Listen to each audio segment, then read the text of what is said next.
할렐루야. 오늘도 예배하시는 여러분에게 우리 하나님의 크신 은혜가, 위로가, 긍휼히 여겨주심이 함께 하시기를 바랍니다.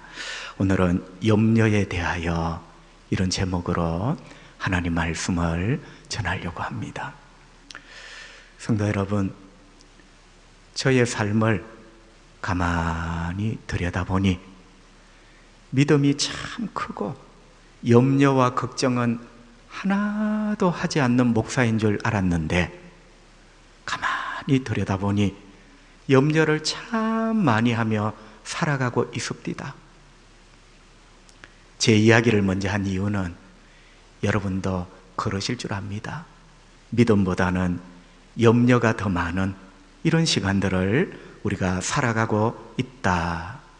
어느 날 성도 한 분이, 목사님, 성경을 읽다 보니 염려라는 말이 참 많이 나오는데, 또 우리는 흔히 걱정이라고 말하는데 염려와 걱정이 어떻게 다릅니까?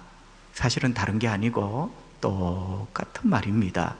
걱정은 순수한 우리말이에요. 걱정.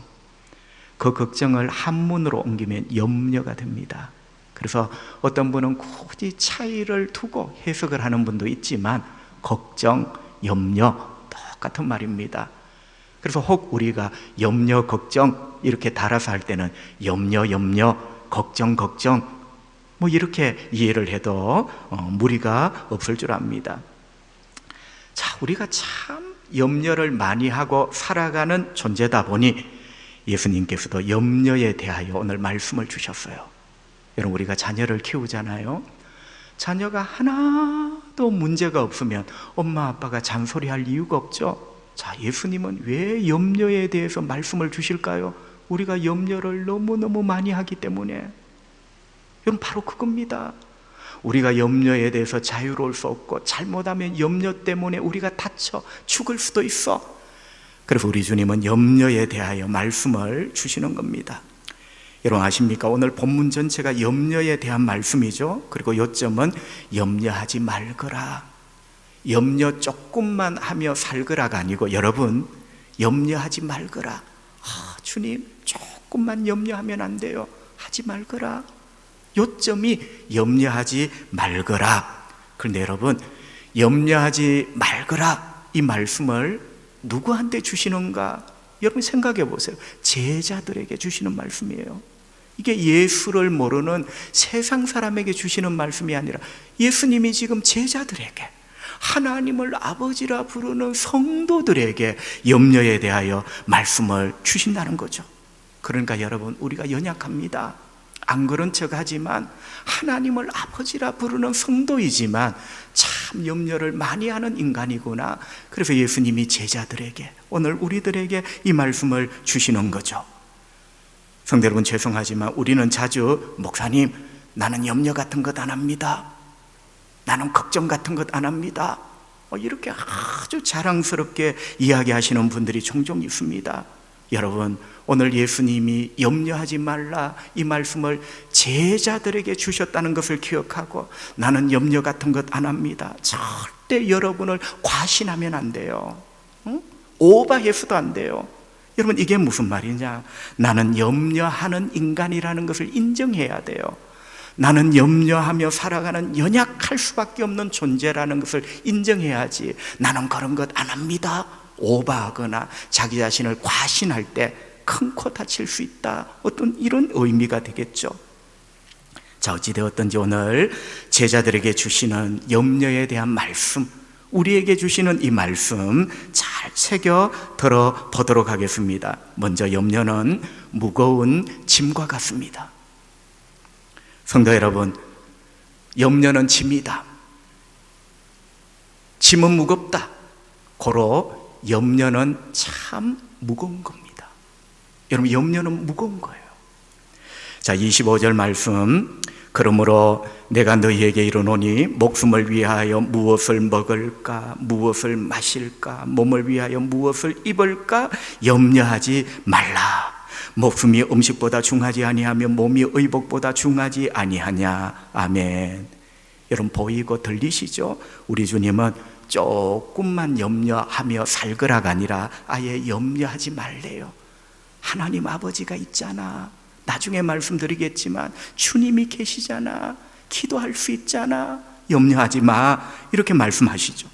그러면서 주님은 뭘 염려하지 말라고 하십니까? 세 가지를 우리 주님께서 언급을 하십니다. 먹는 것, 마시는 것. 여러분, 마시는 것은 물 문제도 되고 포도주 문제도 돼요. 두 개 다 필요합니다. 입는 것. 자, 먹는 것, 마시는 것, 입는 것. 세 가지를 우리 주님이 콕 집어 말씀을 하시면서 염려하지 마라. 그런데 여러분, 한번 물어보십시다. 우리 주님께서 세 가지를 콕 집으셨죠? 자, 그러면 자칫 잘못하면 그럴 리가 없겠지만 우리가 이 세 가지만 염려하며 살구나. 여러분, 그런가요? 우리가 염려하고 걱정하는 게 먹는 것, 입는 것, 마시는 것 딱 요 세 가지뿐입니까? 여러분, 주님이 요 세 가지를 콕 집었을 때는 세 가지만 네가 염려하구나, 이런 의미가 아니라, 자, 먹는 것, 마시는 것, 입는 것은 삶의 기본이요, 기본. 그렇죠? 이게 지금 기본입니다. 그러니까 주님이 지금 하시는 말씀은 너는 가장 기본적인 것부터 염려하구나. 여러분, 기본을 염려하면 그 위의 단계는 염려 할아버지를 합니다. 응? 그러니까 주님 말씀은 이거예요. 딱 세 가지를 콕 집어 너희들이 염려하는 것은 요 세 가지다, 이걸 말하는 게 아니라 우리의 삶의 기반부터, 우리의 삶의 기초부터 우리가 염려한다는 거죠. 그러니까 삶의 전부가 염려다. 어쩌면 우리 주님이 그 말씀을 우리에게 주시는 거죠. 성도 여러분, 그렇습니다. 우리 삶의 전부가 연약한 우리에게는 염려거리고 걱정거리입니다. 무를 봅니다. 배추를 봅니다. 반찬거리, 국거리가 생각납니다. 여러분, 죄송하지만 우리 삶의 눈으로 보고 귀로 듣는 모든 일이 염려거리, 걱정거리예요. 나도 모르게 그걸 자꾸 만들고 있어요. 여러분, 그런 존재가 나다. 하나님 앞에 겸손하게 인정을 해야 됩니다. 어떤 일이 잘못될까봐 염려하고, 있어야 되는데 없을까봐 염려하고, 눈에 보이고 귀로 듣는 모든 것들이 염려거리고 걱정거리입니다. 성도 여러분, 제가 아까 말씀드렸죠. 염려는 짐이다. 짐은 무겁다. 고로 염려는 무거운 것이다. 미안한 이야기지만 간혹 1년에 한두 차례 무거운 짐에 깔려 어떤 사람이 죽었습니다. 이런 뉴스가 나옵니다. 청소를 하는 아저씨가 무거운 리아카가 뒤집어져 깔려 죽었습니다. 공장에서 일하는 어떤 노동자가 기계가 넘어져, 철근이 넘어져 깔려 죽었습니다. 성도 여러분, 참 이상하죠. 죽었다는 말도 참 슬픈데 깔려 죽었다, 이런 말을 들으면 너무너무 불쌍하고 애처로워요. 간혹 우리 이런 뉴스 듣죠, 그죠? 깔려 죽었다. 성도 여러분, 염려는 무거운 짐과 같습니다. 염려가 많을수록 마음이 무겁습니다. 염려는 무겁다니까요. 여러분, 염려를 잔뜩 쌓아놓아 보세요. 마음이 얼마나 무거운지. 또 염려를 많이 쌓아두면요, 인생이 무거워요. 저는 걱정과 염려가 가득한데 인생을 신나서 가벼운 발걸음으로 그렇게 걸어가는 분 본 적이 없어요. 염려는 무겁습니다. 마음을 무겁게 하고 인생을 무겁게 합니다. 그래서 염려를 너무 많이 쌓아 올리면 깔려 죽습니다.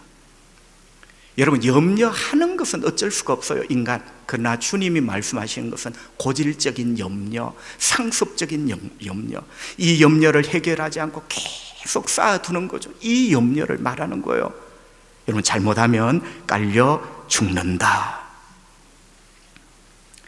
25절 아까 우리가 봤습니다. 뉘앙스가 이런 뉘앙스예요. 우리 주님 염려하지 마라, 염려하지 말라 했죠. 그 다음에 주님 뭐라 하셨냐면 목숨이 더 중요하지 않느냐. 여러분, 국어 시간은 아니지만 한번 느껴보세요. 자, 염려하지 마라, 이렇게 딱 말씀해 주시고 목숨이 더 귀하지 않느냐. 여러분은 어떤 느낌이 드세요? 여러분, 저는 이 말씀을 묵상하면서 이런 느낌이 들었어요. 염려하지 마라, 목숨이 더 중요하지 않느냐라는 말은 염려를 계속 쌓아두면 잘못하면 너의 목숨을 잃을 수 있다, 여러분, 염려하는 것보다 목숨이 더 중요하다는 그 말이에요. 그러니까 염려를 계속하면 그 염려라는 무거운 짐이 너를 깔아뭉개 너를 죽일 수 있다. 그렇습니다. 염려를 계속 쌓아두면 깔려서 목숨을 잃습니다. 여러분, 여기 목숨을 잃는다는 말은 내가 실제로 죽어 관 속에 들어간다는 의미가 아니라 정서적인 죽음, 감정적인 죽음, 영적인 죽음을 말합니다. 어떤 분은 이렇게 설명을 했어요. 염려는 나를 짓누른다.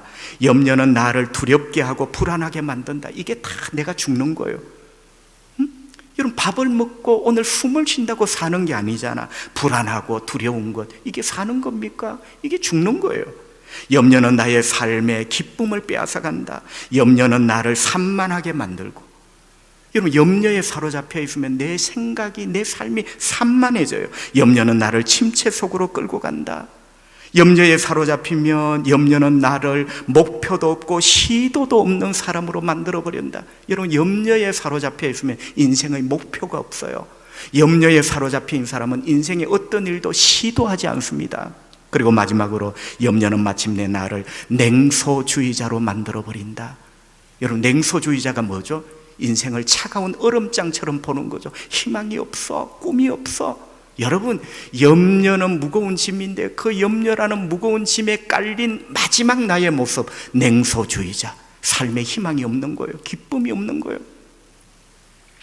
자, 두 번째, 오늘 주님 말씀 가운데 염려는 흔들 의자와 같다라고 말씀을 드릴 수가 있습니다. 여러분, 내 친구 A에게 또 걱정, 염려를 많이 해. 은근히 우리가 화가 나잖아요. 친구야, 너 왜 그렇게 염려하고 걱정하는데 매일같이? 자, 여러분, 내 친구 A에게, 여러분 친구 B에게 한번 물어보세요. 사랑하는 친구야, 너 왜 염려하는데? 여러분, 답이 뻔합니다. 사람이라면 답이 뻔해요. 그게 뭐냐? 염려해야지 뭔가가 될 것 같아. 여러분, 이 부분을 그렇게 진한 사골 국물처럼 그렇게 진하게 걱정해야 이 일이 될 것 같아. 그래서 염려하고 걱정한다고 말을 합니다. 그리고 어떤 분은, 목사님, 염려라도 하지 않으면 더 불안합니다. 그런데 여러분, 그 말에 어폐가 있죠. 염려를 하고 나면 개운합니까? 그러면 자, 불안해서 염려하지만 그 염려는 더 불안하게 만들죠. 여러분, 뻔할 뻔짜 같은 이야기지만 이 일이 안 될까 봐 염려하고, 염려라도 하지 않으면 더 불안해서 염려한다. 우리가 상식적으로 습관적으로 박혀있는 뻔한 답이다. 예수님은 우리에게 거꾸로 물어보십니다. 그래, 김 목사야, 네가 참 염려를 많이 하구나. 내가 한번 물어보자. 네가 그렇게 염려와 걱정을 많이 하는 목사인데 네가 그렇게 염려하고 걱정한 그것 해결되었어? 여러분에게도 한번 물어보세요. 10년, 20년, 30년 동안을 똑같은 일을 가지고 염려하고 걱정했는데 우리 주님이 물어보십니다. 그래, 그렇게 염려했는데 그 일이 해결되었냐고? 네가 꿈꾸는 그 일이 성취되었냐고? 27절을 한번 보십시다. 주님이 이렇게 말씀합니다. 너희 중에 누가 염려함으로, 누가, 내 친구 A도 될 수 있고 나도 될 수 있고, 염려함으로, 염려를 계속하는 거예요. 염려함으로 그 키를 한 자라도 더 할 수 있겠느냐? 여러분, 답은 없다가 답이에요. 여러분, 여기 키라는 헬라 말은 헬리키아입니다. 헬리키아가 뭐냐? 키가 크고 싶어. 헬리키아는 또 몸도 헬리키아입니다. 몸무게가 늘어나고 싶어. 살 좀 찌고 싶어. 그리고 이 헬리키아는 세월도 됩니다. 세월, 나이. 우리 성경에는 그 제일 밑에 관주가 목숨 되어 있어요. 목숨. 나이를 내가 염려한다고 1살, 10년을 더 살겠느냐? 이런 의미가 되죠. 그럼 답이 뭐죠? 그렇게 될 수 없다는 거죠. 자, 그렇게 오랜 세월 너의 키를 위하여, 너의 몸무게를 위하여, 몇 년을 더 살기 위하여 염려하고 걱정했는데 염려하고 걱정한 대로 되었냐는 거예요. 여러분, 답은 NO입니다. 여러분, 예수님의 말씀의 핵심은 염려의 비생산성을 말합니다. 말이 좀 어렵죠? 그런데 조금만 생각해 보면 너무너무 알아듣기 쉬운 말이에요. 우리말에 공장 돌린다. 목사님, 공장은 돌려도 돈이 안 됩니다. 여러분, 공장을 돌리는데 돈이 안 돼. 비생산성입니다. 여러분, 우리는 날마다 염려라는 공장을 돌립니다. 누가 돌리는 게 아니고 여러분이 돌리는 거예요. 날마다 염려라는 공장을 돌려. 그런데 돈이 안 돼. 되겠느냐? 비생산성. 한자를 키울 수 있느냐? 없다는 거예요. 여러분, 깨달으셔야 됩니다. 그래서 그 염려하는 시간에 오히려 눈물로 주님 앞에 기도하는 게 훨씬 낫다. 염려는 철저하게 비생산성이다. 키를 한 자나 더 할 수 없다. 내 인생의 1년을 더 할 수 없다. 이런 말이 되는 거죠. 그래서 염려는 흔들 의자와 같은 겁니다. 여러분, 무슨 말인가 싶죠? 간혹 TV를 보면 바닷가에 흔들 의자 하나 탁 갖다 놓고 어떤 중년의 남자가 왔다 갔다 커피 한 잔 마시며 부럽다. 나도 저런 집에 한번 살아봤으면. 여러분, 그 이야기를 하려는 게 아니고 흔들 의자. 실제로 여러분, 흔들 의자는 앞뒤로 움직입니다. 움직입니다. 여러분, 흔들 의자는 움직이지 않는 게 아니에요. 앞뒤로 움직입니다. 그런데 눈을 감고 흔들 좋다. 그런데 잠시 후에 눈을 뜨고 살펴보세요. 흔들 의자는 조금도 앞으로 나가지 않고 그 자리입니다. 앞으로 갔다 싶으면 다시 뒤로 돌아와. 여러분, 움직였지만 뭔가 활동차게 뭔가 움직이는 것 같았지만 염려는 흔들 의자예요. 언제나 그 자리입니다. 비생산성이죠. 흔들 의자는 절대로 진일보, 여러분을 앞으로 진보, 앞날을 위하여 나가게 하지 못합니다. 염려하는 동안은 움직이니까 이게 되는 것 같지만 언제나 그 자리다. 우리 주님은 염려라는 흔들 의자에서 내려오라 하십니다. 염려라는 공장 돌려봐도 절대로 물건 생산 못합니다. 비생산적인 공장이에요. 염려라는 흔들 의자, 앞으로 가는 것 같지만 결국 눈을 떠보면 제자리입니다. 내려오너라. 대신 기도의 자리에 올라가거라. 주님 그렇게 말씀하시죠. 세 번째, 염려는 결핍증과 같습니다. 결핍증. 여러분, 뭔가 결핍 부족하면 몸에 병이 생깁니다. 작은 비타민 하나도 결핍되면 몸이 심각한 타격을 입게 됩니다. 어떤 남자가, 여러분 요즘은 보편화되었지만 그 옛날 어떤 남자가 눈꺼풀이 자꾸 떨려요. 여러분, 사람이 눈이 떨리니까 겁이 나잖아요. 특별히 눈이 떨린다는 말은 혈관에 문제가 있는가, 아니면 떨린다는 자체가 뇌신경에 문제가 있는가. 여러분, 사람은 용하게 그런 부분에 대한 감정을 느낍니다. 눈이 막 떨려요. 눈꺼풀이 떨려. 두려웠어요. 걱정이 되었습니다. 그래서 걱정되는 이런 이야기를 한마디씩 했더니, 여러분, 저도 겪어봤는데 사람이 걱정과 염려에 사로잡히면 남의 말이 그게 정답도 아닌데 그렇게 귀에 잘 들어와요. 그래서 어려운 사람이 사기를 많이 당하고 어려움에 처한 사람이 이상한 길로 가는 이유가, 내가 걱정과 염려에 잡혀보면 정답도 아닌데 남이 하는 말에 그렇게 잘 들어온다는 거예요. 어떤 분이 이렇게 말합니다. 찜질을 가지고 눈에 그 한번 대봐.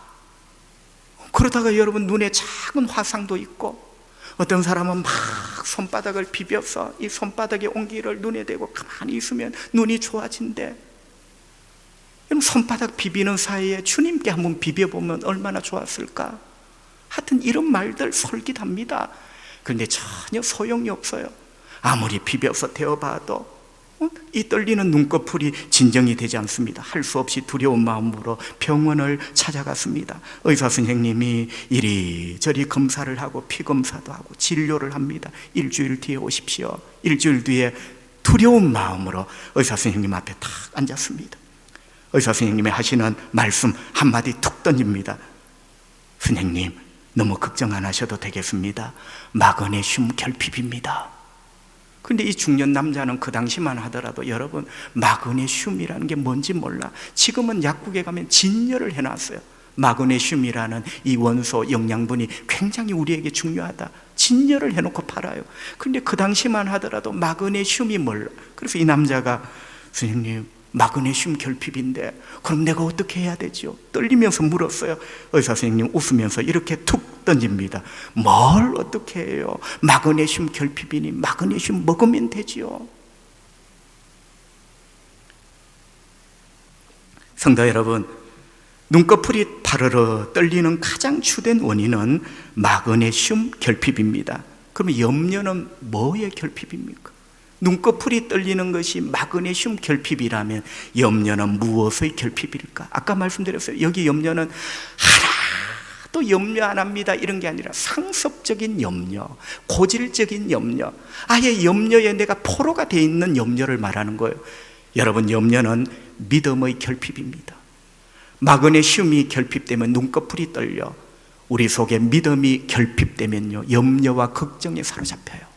진짜 그럴까요? 30절, 오늘 있다가 내일 아궁이에 던져지는 덜풀도 하나님이 이렇게 입히시거든 하물며 너희일까 보냐? 염려하는 나의 아들 나의 딸아, 너희를 하나님이 왜 안 입히시겠냐? 믿음이 작은 자들아. 여러분, 염려는 뭐죠? 믿음 결핍증.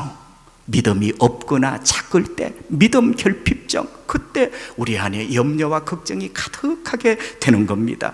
여러분, 눈치채셨죠? 그죠? 우리 주님이 믿음이 작은 자들아 이렇게 말씀하시잖아요. 삶이 복잡한 게 아니라 믿음이 작은 자들아. 여러분, 염려는 믿음의 결핍에서 오는 것입니다. 그럼 믿음이 뭡니까? 제가 믿음이 뭐냐고 물으니까 여러분에게 직구정 설교 가끔 하죠. 집사님, 믿음이 뭡니까? 아유, 목사님, 내가 이래봬도 초량교회 30년을 다녔습니다. 여러분, 질문을 바로 들어보세요. 내가 여러분에게 교회 몇 년을 다녔냐게 묻지를 않잖아요. 믿음이 뭐냐고 물었는데 자꾸 교회를 얼마 다녔대. 여러분, 우리 머릿속에 뭐가 있냐면 교회 다니는 게 믿음이라는 관념적인 생각이 있는 거예요. 여러분, 성경 전체를 보면 믿음은 하나님을 신뢰하는 겁니다. 교회 몇 년을 다닌 걸 묻는 게 아니에요. 하나님을 신뢰하는 것. 여러분이 지금 의자에 여러분의 몸을 맡기고 있죠. 믿음입니다. 여러분은 의자를 믿고 있는 거예요. 의자가 적어도 꺼질 리가 없다는 걸 신뢰하기 때문에 여러분의 무거운 몸을 의자에게 맡기고 있는 거예요. 우리가 하나님을 믿는다는 것도 그겁니다. 믿음은 뭐냐? 하나님을 의지하는 것, 하나님을 전적으로 신뢰하며 맡기는 것. 여러분, 이 믿음이 결핍될 때 뭐가 찾아온다고요? 염려라는 눈떨림이 찾아오는 거죠. 믿음이 작으면 염려가 커지고 믿음이 커지면 염려가 작아집니다. 마지막 네 번째, 믿음은 진이와 같다. 방금 전 흔들 의자 이야기는 다 알아들으셨고, 마그네슘 결핍증, 믿음 결핍도 알아들으셨고, 진이와 같다. 그럼 진이가 뭘까요? 한번 들어보세요. 그 옛날 중동 지역에 재밌는 이야기들이 참 많았습니다. 천일야화 뭐 그런 것들 속에 우리가 대표적으로 중동 지역의 재미난 이야기, 우화라죠. 알리바바와 40인의 도적, 열려라 참깨, 그 중동 지방의 우화입니다. 그리고 쌍벽을 이루는 이야기가 알라딘과 요술램프. 여러분 아시죠? 그죠? 알라딘이 요술램프를 하나 찾았어요. 이렇게 요술램프를 막 문지르니까 그 안에서 요정이, 우리로 말을 쉽게 하면 요정이, 도깨비가 하나 쑥 튀어나와서 주인님 뭘 도와드릴까요? 여러분, 문지르기만 하면, 소원을 빌면 딱 요정이 나오는 거예요. 몇 해 전에 이 알라딘과 요술램프를 미국에서 애니메이션 영화를 만들었어요. 그 애니메이션 영화의 램프에서 나오는 요정 이름이 진입니다. 진이. 그래서 염려는 진이와 같다, 제가 이렇게 말씀드렸어요. 여러분, 염려가 왜 진이와 같습니까? 알라딘 요술램프의 진이가 왜 염려일까요? 정신과 용어에 램프 증후군이라는 게 있습니다. 여러분, 증후군 하면 뭔가 두려워요. 램프, 이 램프가 알라딘 램프입니다. 램프 증후군. 램프 증후군이 뭐냐? 실제로 일어날 가능성이 없는데 자꾸만 생각해서 불러내어서 걱정을 하는 거예요. 여러분, 진이를 불러내듯이 안 일어납니다. 안 일어나는데 내 마음의 생각의 램프에서 내가 끄잡아내요. 불러내요. 여러분, 안 일어납니다. 여러분이 1년 전, 5년 전 걱정했던 그것 났을 수도 있지만 대부분은 일어나지 않아요. 그런데 내 생각의 램프 속에서 그 진이를 끄집어내는 거예요. 그래서 걱정하고 또 염려합니다. 자꾸 풀러냅니다. 오늘의 걱정도 풀러내고 심지어는 내일의 걱정도 풀러냅니다. 마치 알라딘 요술램프의 요정 지니를 자꾸 불러내듯이 내 생각 속에 있는 그 걱정거리, 근심거리를 내가 자꾸 불러내어서 걱정을 하는 거죠. 그게 바로 램프 증후군입니다. 여러분, 참 죄송한데 우리 하나님 전능하셔, 못하시는 일이 없어, 그분이 우리 아버지야. 그런데 정신과는 가지 않았지만 그분의 삶 전반적으로 램프 증후군이에요. 죄송합니다. 그는 하나님 아버지 앞에 참 부끄러운 자식이에요. 우리 아버지 전능하시다며. 전능하신 아버지는 입에만 있어. 램프 증후군 환자야. 더 불러내어서 염려하고 진이를 불러내듯이 내일 일도 불러내고. 여러분 34절 한번 보세요. 그러므로 내일 일을 위하여 염려하지 마라. 예수님도 우리 상황을 딱 알아요. 내일 일, 우리가 자꾸 내일 일까지도 불러내는 거예요. 염려하지 마라. 내일 일은 내일이 염려할 것이요 한날의 괴로움은 그날로 족하니라. 여러분 잘 보고 듣고 계시죠? 예수님이 이렇게 말씀하시는 거예요. 여러분, 내가 오늘 염려하면서 살아가는 오늘 염려도 참 무겁고, 이 오늘 염려도 무거운 짐이라 잘못하면 깔려 죽을 판인데 내일 일까지도 불러내는 거예요. 진이를 불러내듯이 내일 일까지도, 심지어는 내년 일까지도 불러내어서 염려하고 있는 겁니다. 램프를 문질러 진이를 자꾸만 불러내듯이 아직 일어나지도 않고 발생하지도 않는 내일 일을 자꾸 내 생각 속에서 불러내어 염려하고 있는 것을 주님이 지적하시는 거예요. 우리 주님이 이렇게 말씀합니다. 김대훈 목사 이 녀석아, 내일 일은 내일이 염려하도록 해두거라. 오늘 말씀 보세요. 내일 일은 내일이 염려하도록. 여러분 이 말을 오해하시면 안 돼요. 내일 일은 내일이 염려하도록 하라는 말은 그래 내일 또 염려해야지, 오늘은 오늘 염려하고 내일은 내일 또 염려해야지, 이 말이 아니고, 내일이 염려하도록 이라는 말은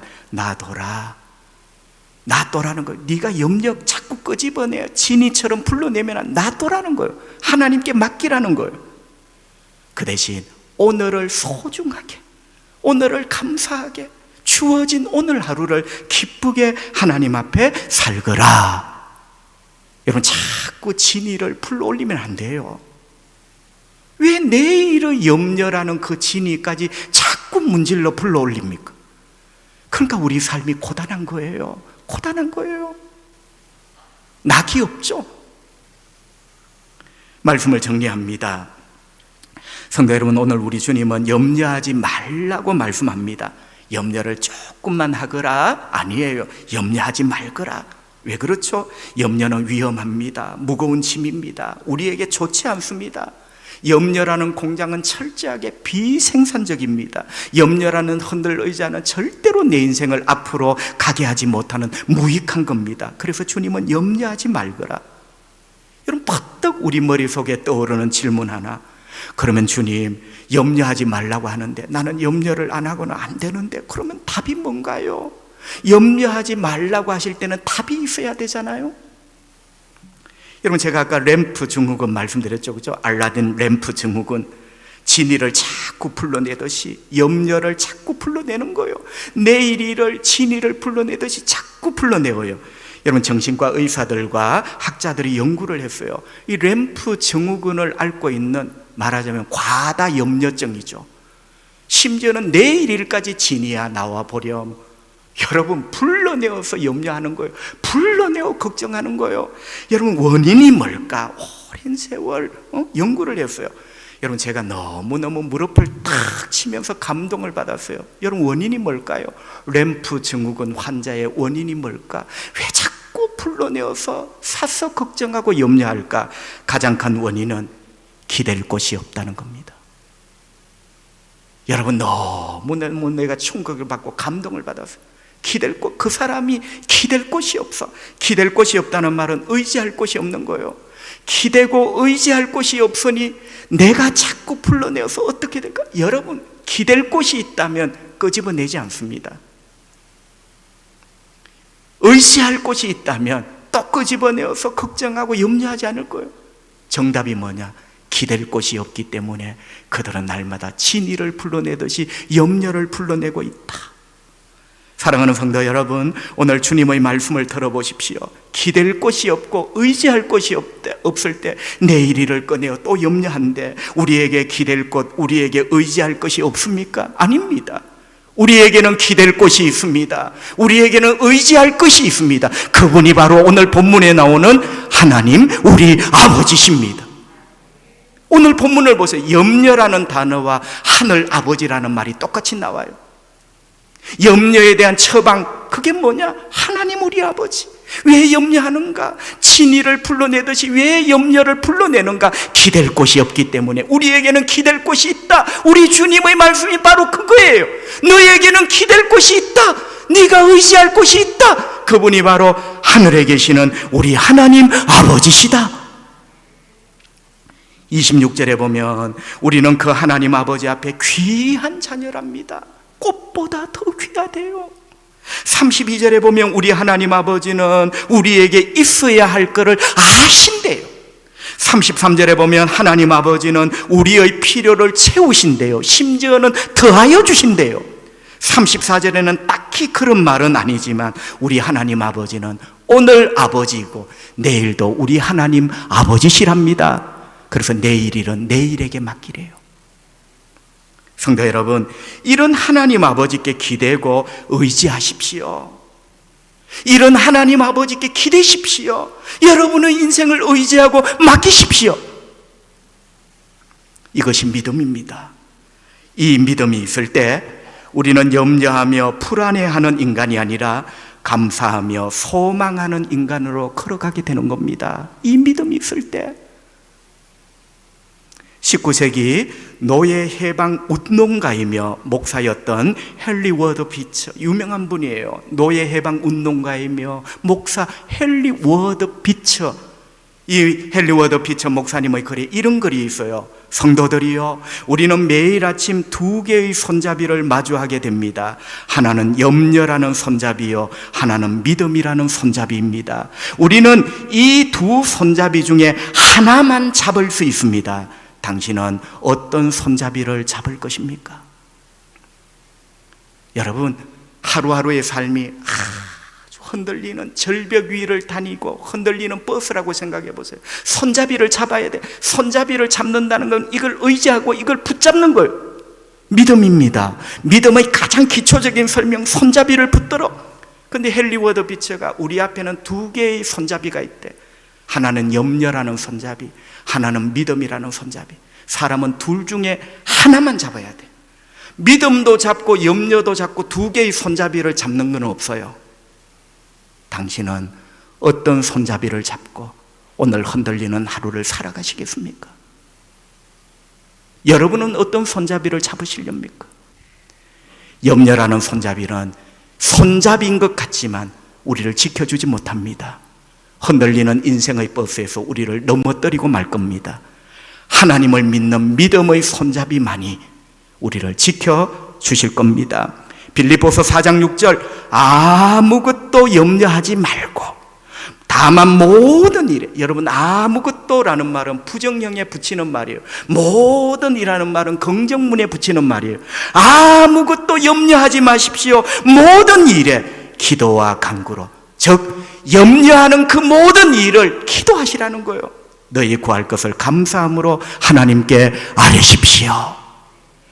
그때 하나님은 놀라운 방법과 놀라운 지혜로 여러분의 삶을 채우실 것이며 여러분의 삶을 인도하실 것입니다. 복되신 여러분 되시기를 주님의 이름으로 축복합니다. 기도하겠습니다. 우리 하나님 아버지 은혜를 감사합니다. 예배할 수 있어서 감사합니다.